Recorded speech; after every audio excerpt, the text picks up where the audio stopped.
ladies and gentlemen. I'm really delighted to be here this evening to be with you. I've been assigned to talk about something about Iclif because we started it 10 years ago, and then to talk a little bit about my personal leadership journey. That is what I was assigned to speak about. Well, 10 years, today is actually very special because we're so pleased to see what Iclif has become after 10 years. It is very fulfilling and rewarding to see that it is evolving to become exactly what we had hoped for. Then there's something else which is very special. Today will complete 13 years for me as governor.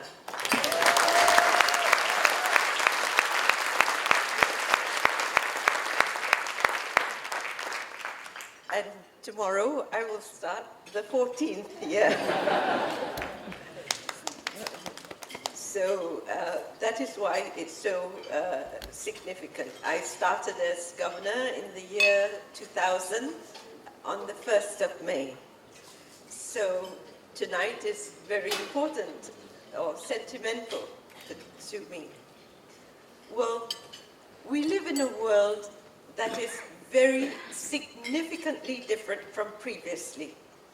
It is ambiguous, it is uncertain, it is more complex, it's more interconnected, and there's new technologies emerging all the time. And therefore, the environment is highly different. It was after the Asian financial crisis that we had to restructure our financial system, our banking institutions, our insurance companies, and other financial institutions. Many boards actually were removed, many CEOs removed, and some we looked at, they were outstanding and exemplary in the 1990s, but the environment had changed so significantly. We knew then that we had to produce a new generation of leadership, and that was the thinking behind setting up Iclif. To produce a new generation of leaders that would have a very different role on what leaders were previously and contribute to our country and our region. Actually, Iclif is international. It's an international leadership, and we hope, especially for our region, that leaders would produce leaders that would make a difference. And therefore, we set up the center, and the intention was to have leaders that would really reinvent themselves and ensure that they became more effective. So the questions that we asked was, how then do you enhance your leadership performance in this new environment? How do you unlock the potential of your organization to be high-performing in this more demanding and high-pressure environment? And how, as leaders, do you deal with the tremendous demands that are placed on you and tremendous pressures confronting you? So, how essentially do you develop your capabilities to produce remarkable results? And how do you sustain your energy levels? This is what Rajiv was speaking just now. Because we don't want to have organizational fatigue or leadership fatigue that happens. What skills do you need to lead change? How do you enhance your skills to make good judgments? Actually, there are ways to actually frame your thinking and thought process so that you make good judgments. Of course, I've always been asked, does intuition play a role? Sometimes when you immerse yourself very completely into a subject or think extensively about a subject, intuition does have a role as well. You have that gut feel, and it tips the decision-making process. And then, how do you deal with a high level of stress, anxiety, tensions, all what leaders face in making or running organizations and making important decisions that determine the lives of people around you? Well, in my journey, leadership journey, I have experienced many challenging circumstances, and probably what everyone always has such great interest on is the Asian financial crisis, because it made all the difference. We could have become, or we could have been totally devastated. We could have gone under an IMF program and become even more devastated and damaged, which happened in our neighboring countries. It was very sad, especially for Indonesia, because if you go under an IMF program, you are subject to their conditionality. And the sad part is that when they implement or recommend and ask you to implement the wrong policies, they can walk away when it's gone all wrong. But for us, we have what is called accountability. You cannot walk away. Well, during my term, 13 years term as governor, I have done organizational transformation in the bank 3 times, and each time was highly challenging, and the reason and the motivation for this was to ensure that our central bank remained effective in a continually changing environment. And many of, I see some alumni members here, and they've attended your program, but they would have experienced these changes. And the starting point for me was already there. The organization was already well run and a solid organization with high standards of excellence. But we were ambitious. We wanted to be there. And we were extremely ambitious, and we wanted to be a leading central bank.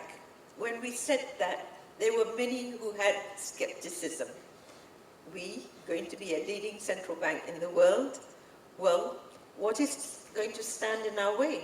Nothing except ourselves. We had a board that was very supportive if we could justify what we wanted to do. And I'd like to just talk very briefly about 6 things that helped me in leading the bank. The first is having great clarity and sense of purpose on what outcomes we wanted to achieve. And this is important not only for generating the outcomes and aligning everyone in the organization to know what is it that we wanted to achieve. It is also so that you're not going to be distracted. You're not going to be distracted, especially during times of crises. There's so much noise around you.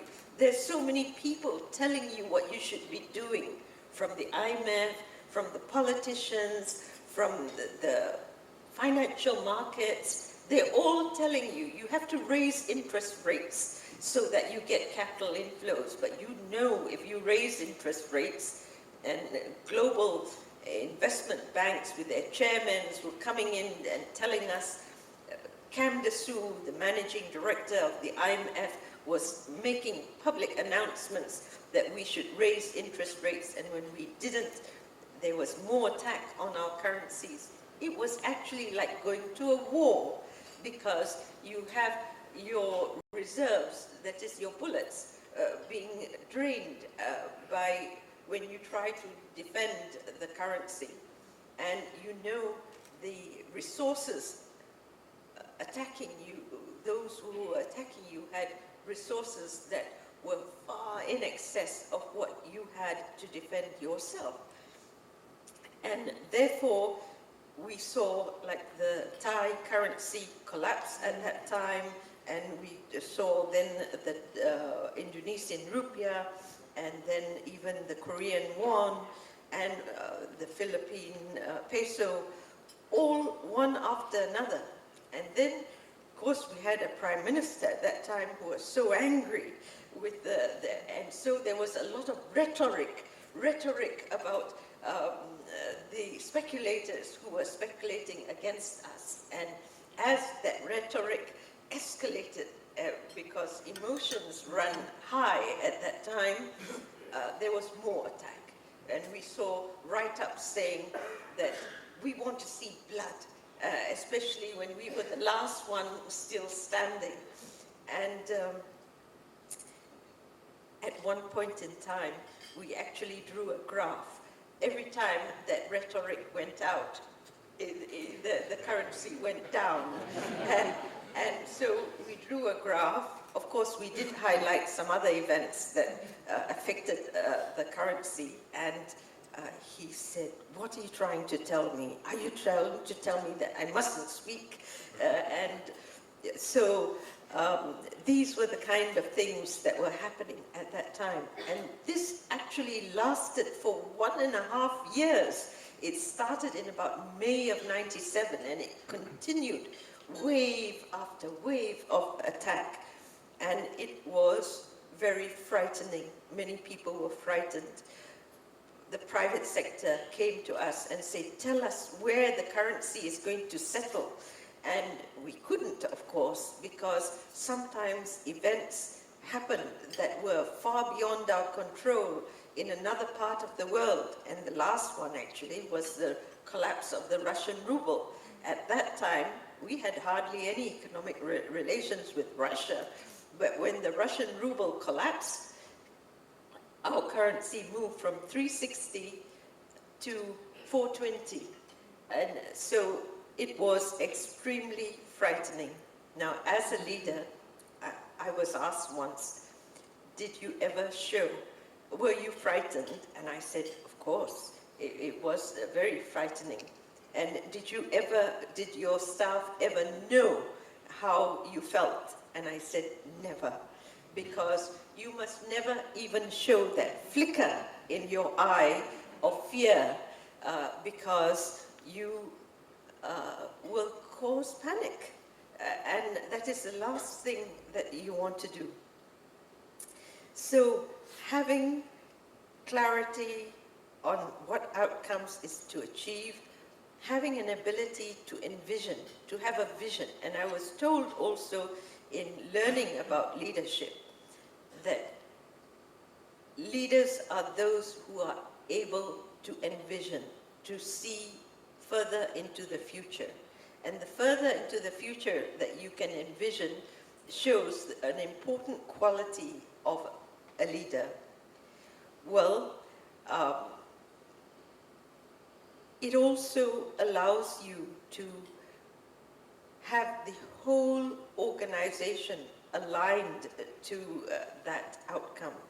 And in managing the crises, when Dr. Tun Mahathir asked me to become the acting central bank governor at that time, and he had been discussing these control measures for about 3 months already in the National Economic Action Council. It was openly discussed.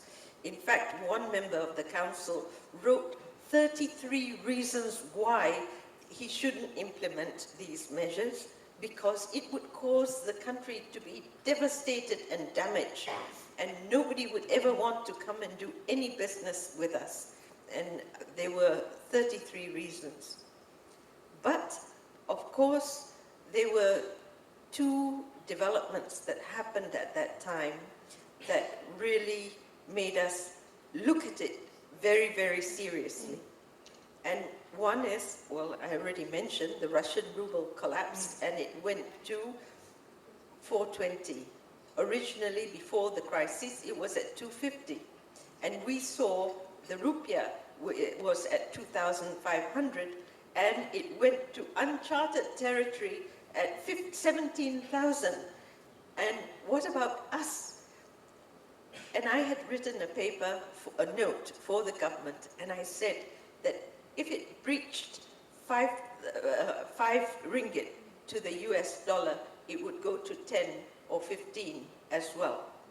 That was the risk.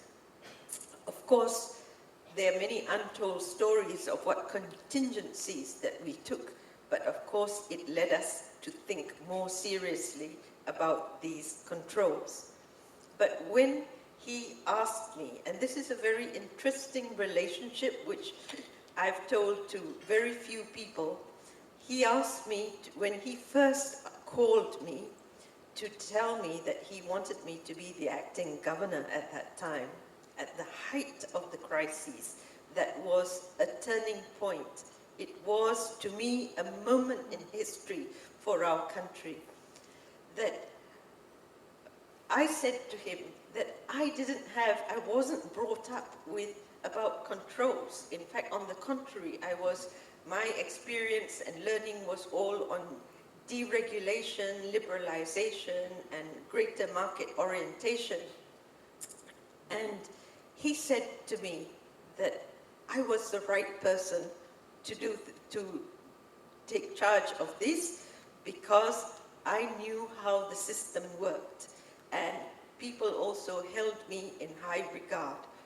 So anyway, the upshot is I did accept the decision, his decision, and he said, we are all in it together.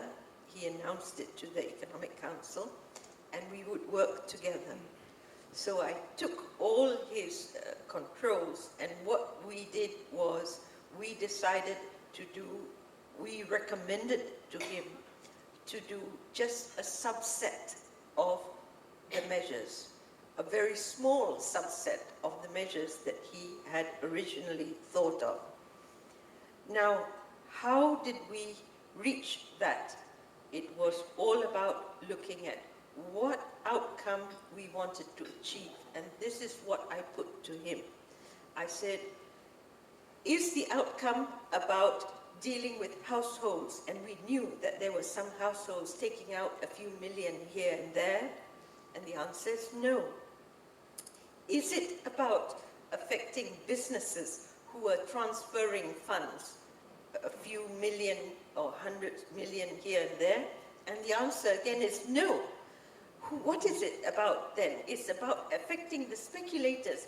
They were dealing in billions. And so we should just focus on those measures that would affect the speculators. And this was how the decision was made. There were a few people who were very skeptical that he would listen to this kind of reason. But he did. He did. I think because he also wanted the outcome of restoring stability in our financial markets, especially in the foreign exchange market. So I come back to the point is knowing where you want to go, what outcome you want to achieve for the whole organization, for a specific policy, for a specific decision. That is very, very vital. And I can give you a few other examples. For example, an outcome that we want to achieve in our bank is to increase access to financing, whether it's a multi-conglomerate or a micro-enterprise. We want that access because that is the machinery or that is would facilitate economic growth, and that is the final outcome that we want to achieve. And when the whole organization becomes aligned, whether you're in the payment system or when you're in regulation of financial institutions or you're the economics department, it's all aligned to that. And I'm so pleased, and all my staff look every year at this Doing Business Index by the World Bank. I think it's for 155 countries. In the category of access to financing, Malaysia has been ranked #1 for 5 consecutive years. So we have produced the institutional arrangements that produce the desired result that we want to achieve. In Islamic finance, I told Mahathir at that time as well, we want every part of government to be aligned to making Malaysia an international Islamic financial center. We know that for countries that are already financial centers, they just have to add the Islamic component. We are not having an aspiration to be an international financial center where you open up for all international players to come in. That is not our objective. But we want to become an international Islamic financial center. And that, again, we are evolving into one, because every part of government is part of an executive committee that we meet 2 or 3 times a year, so that the whole country will be aligned to making Malaysia that center. So having strategic focus is important. Then the other thing, which is very, very important, is to be able to manage in a highly interconnected environment, knowing what the relations are. How do you connect the dots? And when you look at the European crises, look at how nobody anticipated a small country like Greece would cause so much disruption in Europe. Look at how Cyprus, an even smaller country, and when the subprime crises happened in the US, they all said it was confined just to that subprime market, to the housing sector. Who would have thought that it would brought down the whole financial system of the largest country in the world, economy in the world? Well, it is so important to see what are the relationships that exist. Are you able to connect the dots? And I call it having a capability of doing integrated thinking. That is so very important. And one tool that I introduced in the bank was mind mapping, because it teaches you how to connect the dots. That's how your brain works. Talking about energy and the brain. Your brain doesn't work linearly. You don't write headings and subheadings, because your brain doesn't work that way. Your brain works in associations and linkages. And now I'm looking at a mind map. I have hundreds and thousands of mind maps now. I met Tony Buzan, who developed it by chance in London. And ever since then, I have been using mind maps to prepare strategies for decision making, for making speeches, and so on. And of course, my staff don't draw them, they use the software. And they don't prepare notes for me, they prepare these mind maps in these softwares. So that is one of the tools, of course, and the other one is to be comprehensive. The third thing is to expect the worst. And this I learned from the people at the Bank of Thailand when their currency collapsed. When their currency collapsed in, I think, about July of 1997, the IMF came in early August, and they thought their very entry would cause confidence to be restored, markets to be stabilized, and the economy to start recovering. They didn't anticipate the worst is about to happen. And that is why in the European crises, and even in the US, they do not anticipate the worst. It happens, and then after a long while, they react to what's happened, and then the next thing happens. So the Bank of Thailand told us, when the IMF came in, they always expected that everything would get better, but things got worse. So this is what you have to do. Really anticipate what is the worst scenario, what is the worst things that can happen down the road. So when we set up Dana Harta and Dana model, were we experiencing a banking crisis? The answer is no. We didn't have a banking crisis. Then why did we set up an asset management corporation? Well, in the early part of '98, we saw that banks were taking all their credit officers and putting them into recoveries.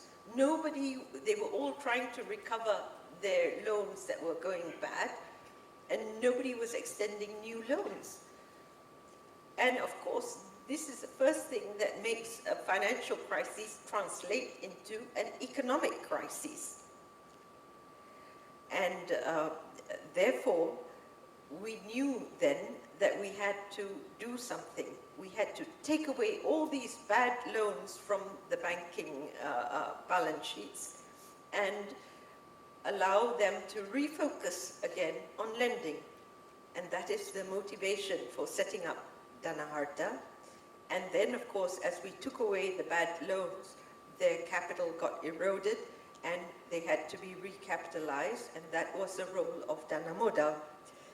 And when we invited the people in Sweden who had done something like this, and they came, they were so excited. They said, gosh, you're doing this before you enter a banking crisis. We did it when we were in a full-fledged crisis. And so, if we look at the track record, the cost of the crisis to our country is something like 3 or 4% of GDP. The cost of the crisis, of course, the IMF and the World Bank made the cost of the crisis to Indonesia, Thailand, and they're so bitter about it, and Korea. Korea, future generations are paying for their crisis. We paid for it. We issued bonds. After 10 years, we provided for it, and after 10 years, we repaid the cost for the cost of the crisis. Whereas in Korea, they have to roll over the bonds. That means future generations are going to pay for the crisis because the cost of it was so massive. For us, it's the lowest that we know in history. Lowest fiscal cost, lowest cost to the central bank, lowest cost in labor dislocation, and so on, and in terms of economic growth. So being prepared for the worst and look at what are the possible mitigating areas that, and then of course building your organizational capability. That is so important, investing in every aspect of organizational capability. And then what Rajiv mentioned, having that unwavering perseverance. It is so important. Where does that energy come from to have that unwavering perseverance? And I was told in Jim Collins' book, the latest book, his book, Good to Great, making your organizations not just good, but great organizations. That is one of the 5th level of leadership, to have an unwavering professional perseverance. And of course, this comes from in a crisis that you want to survive the crisis. And for us, for our country, of course, we want to not be devastated, and that is what lets us.